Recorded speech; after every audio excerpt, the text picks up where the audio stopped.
Tree of Life, Liminal Space. I went through a transitional stage during the Mississauga Potters Guild mentorship that coincided with the COVID-19 pandemic. Yes, I would call it transition as alteration, adjustment, passage, and transformation. The inner process to answer fundamental questions working with clay. The struggle to work with a new medium and a new language was analogous to the struggle of unearthing truths in the depths of the psyche. This has been a humbling journey that has made evident the things I don't know more than the things I thought I knew. Abandoning the comfort that was familiar and moving through the uneasiness of new situations and new ways of doing and being. What this process had revealed to me is what I had earlier understood, only in theory. Everything is constantly changing. Everything is uncertain. I still wanted to believe that there were solid things where to anchor myself.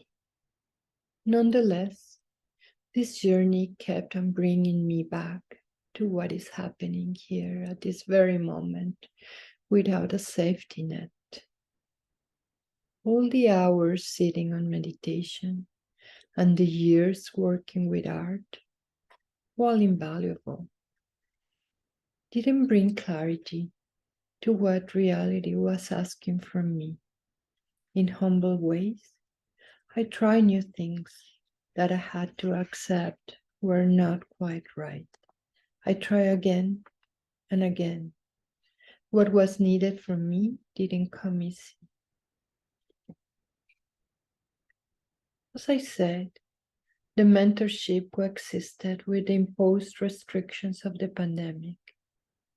This situation made the process much longer and also demanded adaptation to new ways to work and connect.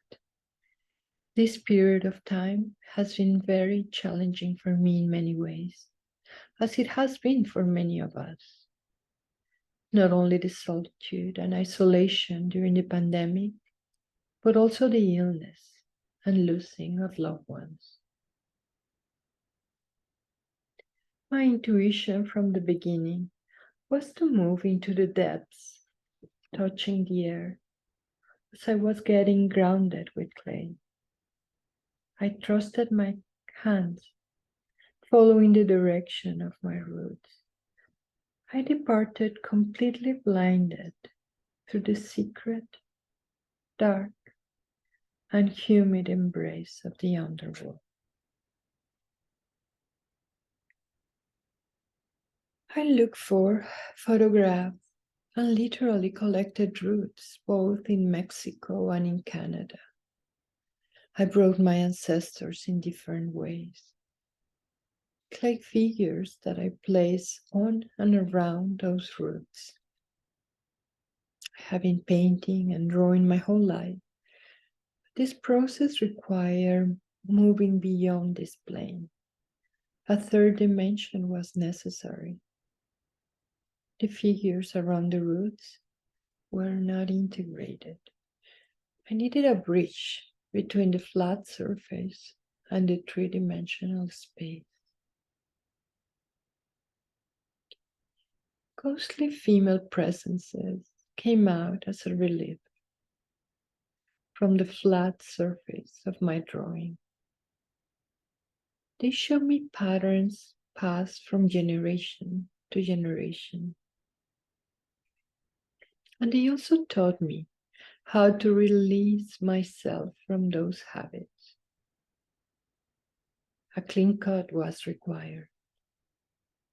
I trusted the images that appear. My young self with my two daughters merged with my family tree. The was a golden thread that connected through the roots to many generations before us and connected through the branches with many generations to come. The roots needed to go deeper. I kept on digging down, convinced that some answers were going to be found in those roots. I could see that those roots follow the patterns of two different cultures, intertwined, blending, and taking turns to lead me in different directions. I found contrasting iconography that provided different stories, identities, and beliefs. I was open to listen to all of them. I could recognize them all in me, running in my blood, to each cell of my body, and still they didn't tell me who I am.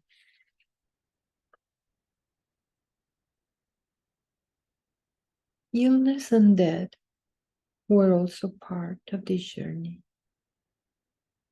showing up for life and showing up for death. Silence filled up the spaces. Our silences closed circles.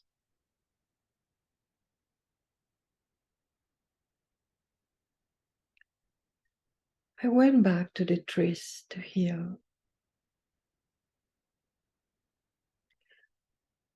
While in the forest, many aging angels open a different dimension.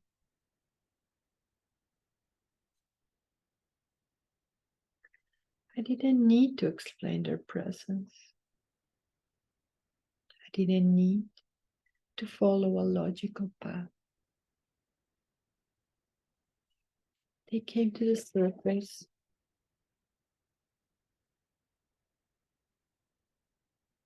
That's all I needed. They came to the surface for a while. And I'm grateful for them.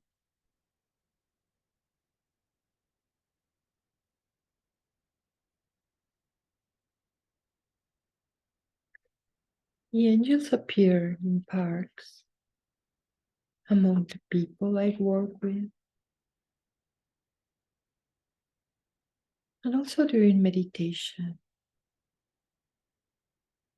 and in my dreams. And meanwhile, the forest was there, around the corner, waiting for me every morning and every afternoon.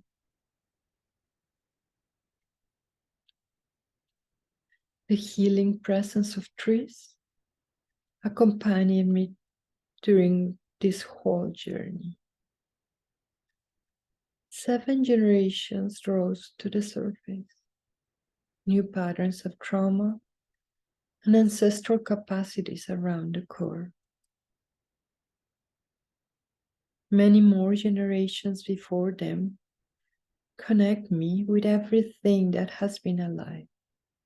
My body is 3.7 billion years old. My body is built with the same elements that make this tree. Stardust.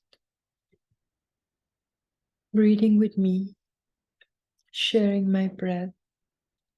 The trees not only welcome me, but they offer a shelter for all kinds of creatures. I just fell in love with trees.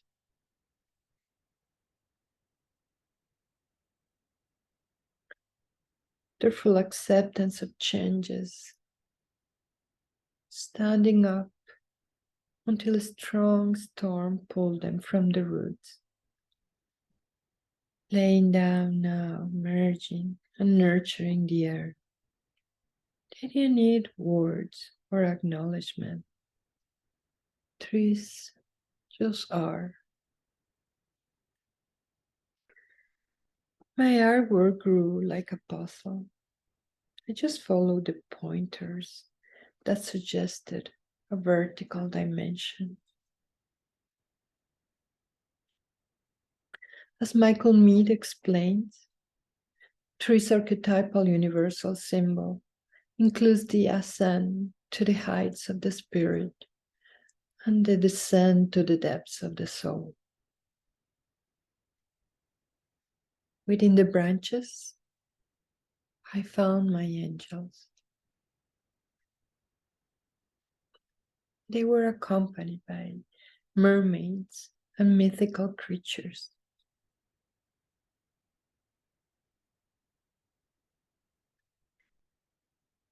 The trunk revealed courageous warriors and prehistoric Venus. The roots interconnected, always inviting to go deeper.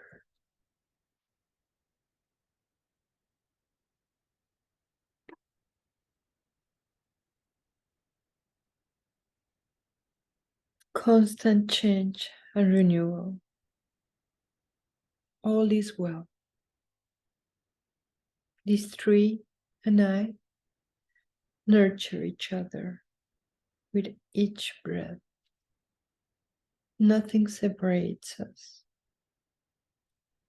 In Jack Confluence's words, we got ourselves a life that has breath and death, joy and sorrow. We got ourselves born into a world of unbearable beauty and an ocean of tears.